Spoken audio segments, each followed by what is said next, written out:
Hello दोस्तों, good morning. स्वागत है आपका अपने चैनल सत्येंद्र स्टडी आईक्यू में।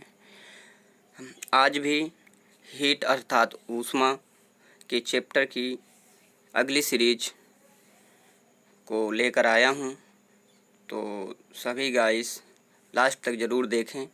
इस वीडियो में सभी वही क्वेश्चन हैं जो हर बार एग्ज़ाम में ज़रूर पूछे जाते हैं। तो चलते हैं पहले क्वेश्चन में। तो पहला क्वेश्चन है, पर्वतों पर आच्छादित हिम सूर्य की गर्मी द्वारा एक साथ न पिघलने का कारण है। तो अपना आंसर सेलेक्ट करें, कौन सा आपका आंसर सही होगा। पर्वतों पर आच्छादित हिम जो बर्फ़ होती है सूर्य की गर्मी द्वारा एक साथ न पिघलने का कारण है। तो इसका सही जवाब होगा ऑप्शन बी। ये एक रिवीजन क्लास टाइप में है, इसमें आप बहुत तेज़ आंसर करें और आपको हम ज़्यादा से ज़्यादा क्वेश्चनों का रिवीजन कराएंगे कम समय में। इसलिए हम पूरे क्वेश्चन का पूरे ऑप्शन नहीं पढ़ेंगे। आप अपना आंसर सिलेक्ट करें और हमें कमेंट बॉक्स में अपने स्कोर ज़रूर शेयर करें। तो हम आपको आंसर बस बताएंगे। तो इसमें ऑप्शन नंबर बी बिल्कुल सही होगा। यह सूर्य से प्राप्त अधिकांश ऊष्मा को परावर्तित कर देती है। कौन? बर्फ़ जो हिम होती है वो परावर्तित कर देती है, क्योंकि वाइट होती है। वाइट किसी भी ऊष्मा या प्रकाश को परावर्तित करने में ज़्यादा मदद करता है। तो नेक्स्ट क्वेश्चन पर चलते हैं। नेक्स्ट क्वेश्चन पर है, पहाड़ की चोटियों पर आलूओं को पकाने में अधिक समय लगता है। अर्थात आलूओं को ना समझ पा रहे हों तो इसमें सब्जी पकाने में, आलू की सब्जी पकाने में अधिक समय लगता है, क्योंकि। तो आपको अपना आंसर मार्क करना है, क्यों समय लगता है। तो वहाँ पर वायुमंडलीय दाब अधिक होता है, वो कम होता है, सॉरी अधिक कह को होगा, कम ही होगा। जब ऊपर जाएंगे तो कम हो जाता है, इसलिए ऑप्शन नंबर डी बिल्कुल सही जवाब होगा। नेक्स्ट क्वेश्चन पर चलते हैं। तेज हवा वाली रात्रि में ओस नहीं बनती, क्योंकि। तो आप अपना आंसर सेलेक्ट करें। तेज हवा में ओस नहीं बनती है क्योंकि उसकी वाष्पीकरण की दर बहुत तेज होती है, इसलिए नहीं बनती। ऑप्शन नंबर ए बिल्कुल सही जवाब होगा। नेक्स्ट क्वेश्चन पर चलते हैं। ठोस कपूर से कपूर वाष्प बनने की प्रक्रिया को कहते हैं। तो ये तो सभी को लगभग मालूम होना चाहिए, होगा भी। तो इसका ऑप्शन नंबर डी बिल्कुल सही जवाब है, जो बीपीएससी 2001 में क्लर्क में पूछा गया क्वेश्चन है। नेक्स्ट क्वेश्चन पर चलते हैं। आपका नेक्स्ट क्वेश्चन है, गर्मियों के दिनों में मिट्टी के बर्तन में रखा पानी ठंडा हो जाता है। गर्मियों के दिनों में मिट्टी के बर्तन में रखा पानी ठंडा हो जाता है निम्नलिखित संवृत्ति के कारण। मतलब कौन सी घटना इसमें घटित होती है? विसरण, वाष्पोत्सर्जन, ऑस्मोसिस या वाष्पीकरण। तो इसमें सही जवाब होगा आपका वाष्पीकरण। वाष्पीकरण की घटना घटती है जिससे उससे जो छोटे छोटे छिद्र होते हैं घड़े से, उससे उसमें पानी रसने लगता है और वहाँ से ठंडा ठंडा वायु अंदर प्रवेश करने लगती है, इसलिए ठंडा हो जाता है। नेक्स्ट क्वेश्चन पर चलते हैं। नेक्स्ट क्वेश्चन है, बर्फ के दो टुकड़ों को आपस में दबाने पर टुकड़े आपस में चिपक जाते हैं, क्योंकि। ऐसा क्यों होता है? तो इसमें आप बताना है आपको, आप बिल्कुल अपना तैयार रहें, अपना आंसर बताएं ज़रूर। तो इसमें आपका बिल्कुल सही जवाब होगा, दाब अधिक होने पर गलनांक घट जाता है। ऑप्शन नंबर ए बिल्कुल सही जवाब होगा कि दाब अधिक हो जाता है जब तो गलनांक घट जाता है। ऑप्शन नंबर ए बिल्कुल सही जवाब होगा। नेक्स्ट क्वेश्चन पर चलते हैं। बर्फ़ में स्केटिंग करना प्रदर्शित करता है कि दाब बढ़ाने पर बर्फ़ का गलनांक क्या होगा? घटेगा, बढ़ेगा, परिवर्तित रहेगा, पहले घटेगा फिर बढ़ेगा। तो आप इसका भी आंसर बिल्कुल बता सकते हैं कि स्केटिंग करना प्रदर्शित करता है दाब बढ़ाने पर बर्फ़ का गलनांक बिल्कुल घटेगा। ऑप्शन नंबर बी, वो सी ऑप्शन बिल्कुल सही जवाब होगा। ऑप्शन नंबर सी घटेगा। नेक्स्ट क्वेश्चन पर चलते हैं।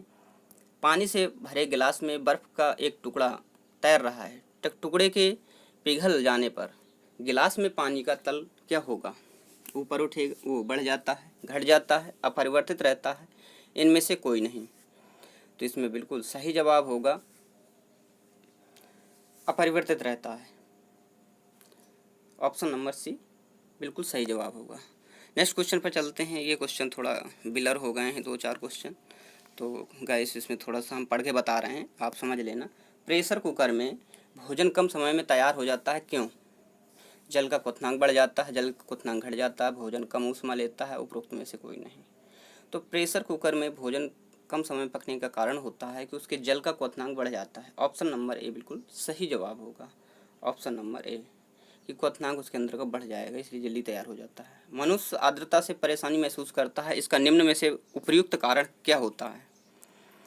तो इसका सही जवाब होगा कि पसीना का आर्द्रता के कारण वाष्पित न होना। इसमें जो इसका सही जवाब होगा, पसीना का आर्द्रता के कारण वाष्पित न होना। जब आर्द्रता होगी तो पसीना निकलेगा और वाष्पित नहीं होगा तो उलझन महसूस होगी। नेक्स्ट क्वेश्चन पर चलते हैं। नेक्स्ट क्वेश्चन है, किसी द्रव का उसके क्वथनांक से पूर्व उसके वाष्प में बदलने की प्रक्रिया को क्या कहते हैं? द्रव का उसके क्वथनांक से पूर्व वाष्प में बदलने की क्रिया को कहते हैं। आपको आंसर पता होगा, ऑप्शन नंबर ए बिल्कुल सही जवाब होगा, वाष्पीकरण। नेक्स्ट क्वेश्चन पर चलते हैं। नेक्स्ट क्वेश्चन है कि पहाड़ों पर पानी निम्नलिखित तापमान पर उबलने लगते हैं, 100 से कम, 100 डिग्री सेंटीग्रेड से अधिक, 100 पर इनमें से कोई नहीं। तो आप इसका सही जवाब दे सकते हैं कि वहाँ पे जो तापमान होता है वो कम होता है, इसलिए 100 डिग्री से कम ही में उबलने लगेगा। नेक्स्ट क्वेश्चन पर चलते हैं। वह उत्सर्जित या अवशोषित ऊष्मा जो पदार्थ का अवस्था परिवर्तन तो करती है परंतु ताप में किसी प्रकार का परिवर्तन नहीं करती, क्या कहलाती है? तो बिल्कुल बहुत अच्छा क्वेश्चन है। आप यदि इस क्वेश्चन का जवाब देंगे तो आपको बहुत, हम समझ जाएंगे कि आपको बहुत नॉलेज है कि वह उत्सर्जित ऊर्जा या उत्सर्जित अवशोषित ऊष्मा जो पदार्थ का अवस्था परिवर्तन तो करती है परंतु ताप में किसी प्रकार कोई परिवर्तन नहीं करती है। तो इसका ऑप्शन नंबर डी, गुप्त ऊष्मा, बिल्कुल सही जवाब होगा। नेक्स्ट क्वेश्चन पर चलते हैं। नेक्स्ट क्वेश्चन है, किसी ठोस पदार्थ के एकांक द्रव्यमान को उसके गलनांक पर ठोस से द्रव में बदलने के लिए आवश्यक ऊष्मा को कहते हैं। बताना है आपको आंसर। बिल्कुल आपको सही जवाब होगा इसमें, आपका बिल्कुल सही जवाब होगा इसमें ऑप्शन नंबर सी, ठोस के गलन की गुप्त ऊष्मा। इसमें ठोस के गलन की गुप्त ऊष्मा कहेंगे इसको। नेक्स्ट क्वेश्चन पर चलते हैं। नेक्स्ट क्वेश्चन है, बर्फ के गलन की गुप्त ऊष्मा का मान कितना होता है? इसमें सही जवाब होगा 80 कैलोरी प्रति ग्राम। ऑप्शन नंबर सी बिल्कुल सही जवाब होगा। तो आप रिवीजन थोड़ा तेज़ी से करें। तो नेक्स्ट क्वेश्चन पर चलते हैं। वाष्प की गुप्त ऊष्मा होती है कितनी? आपको बताना है। कैलोरी प्रति ग्राम में है 536, 336, 542 और 340। तो आपको सही जवाब होगा ऑप्शन नंबर ए, 536। तो इसमें बिल्कुल सही जवाब होगा 536 कैलोरी प्रति ग्राम। नेक्स्ट क्वेश्चन पर चलते हैं। भाप से हाथ अधिक जलता अपेक्षाकृत उबलते जल से क्यों? तो बिल्कुल सही जवाब होगा इसका, आप बता सकते हैं। ऑप्शन नंबर ए बिल्कुल सही जवाब होगा। भाप में गुप्त ऊष्मा अधिक होती है, मतलब वो गुप्त ऊष्मा होती है, इसलिए गुप्त ऊष्मा के कारण भाप से अधिक हाथ जलता अपेक्षाकृत उबलते जल से। तो नेक्स्ट क्वेश्चन पर चलते हैं। ऊष्मागतिकी के प्रथम नियम से संरक्षित होता है क्या? संवेग संवेग ऊर्जा दोनों, इनमें से कोई नहीं। तो इसका सही जवाब होगा ऑप्शन नंबर बी, ऊर्जा। ऊष्मागतिकी के प्रथम नियम ऊर्जा से संबंधित है। नेक्स्ट क्वेश्चन पर चलते हैं। आंतरिक ऊर्जा की संकल्पना ऊष्मागतिकी के किस नियम से मिलती है? तो इसका सही जवाब होगा, आप बता सकते हैं, शून्यांक नियम, प्रथम द्वितीय तृतीय नियम। तो इसमें फर्स्ट का यांत्रिक ऊर्जा की संकल्पना ऊष्मागतिकी के किस नियम से मिलती है? तो इसका सही जवाब होगा ऑप्शन नंबर बी, प्रथम नियम से। नेक्स्ट क्वेश्चन पर चलते हैं। ऊष्मा रुद्धोष्म परिवर्तन में जिसे कहते हैं एडियाबैटिक चेंज, रुद्धोष्म प्रक्रम में क्या होता है? ऊष्मा पर अपरिवर्तित रहती है, ताप अपरिवर्तित रहता है, ऊष्मा और ताप दोनों अपरिवर्तित है, इनमें से कोई नहीं। इसका सही जवाब होगा ऊष्मा अपरिवर्तित रहती है, ऑप्शन नंबर ए बिल्कुल सही जवाब होगा। नेक्स्ट क्वेश्चन पर चलते हैं। नेक्स्ट क्वेश्चन है, समतापीय परिवर्तन में क्या चेंज होता है, परिवर्तन होता है? तो इसमें आप बता सकते हैं, इसमें ताप अपरिवर्तित रहेगा, मतलब ताप समान रहेगा। नेक्स्ट क्वेश्चन पर चलते हैं। रेफ्रिजरेटर में थर्मोस्टेट का कार्य क्या होता है?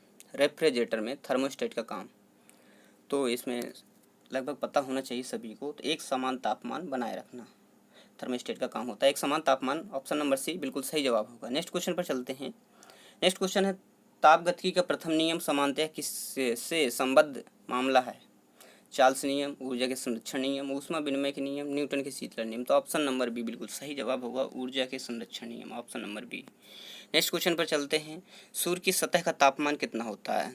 तो आप इसका जवाब दे सकते हैं, आपको मालूम भी होना चाहिए। जिसका ऑप्शन नंबर सी बिल्कुल सही होगा, 6000 डिग्री केल्विन, 6000 केल्विन। तो नेक्स्ट पर चलते हैं। जब पानी में नमक मिलाया जाता है तो निम्नलिखित में से कौन सा परिवर्तन होता है?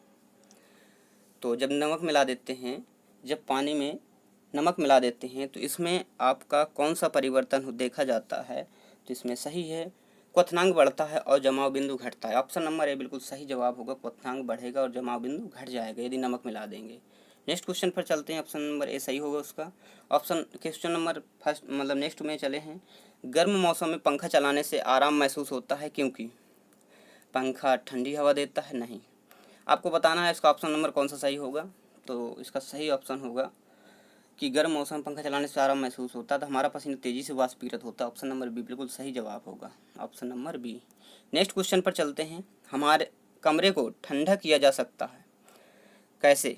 मतलब आपको ऑप्शन बताने हैं तो इसका सही जवाब होगा ऑप्शन नंबर बी, गैस संपीड़ित गैस छोड़कर। ऑप्शन नंबर बी बिल्कुल सही जवाब होगा। नेक्स्ट क्वेश्चन पर चलते हैं। कोई पिंड ऊष्मा का सबसे अधिक अवशोषण करता है जब वह होगा, बताना है किस मतलब उसकी सतह कैसी हो गई। बिल्कुल ऑप्शन नंबर ए बिल्कुल सही जवाब होगा इसका।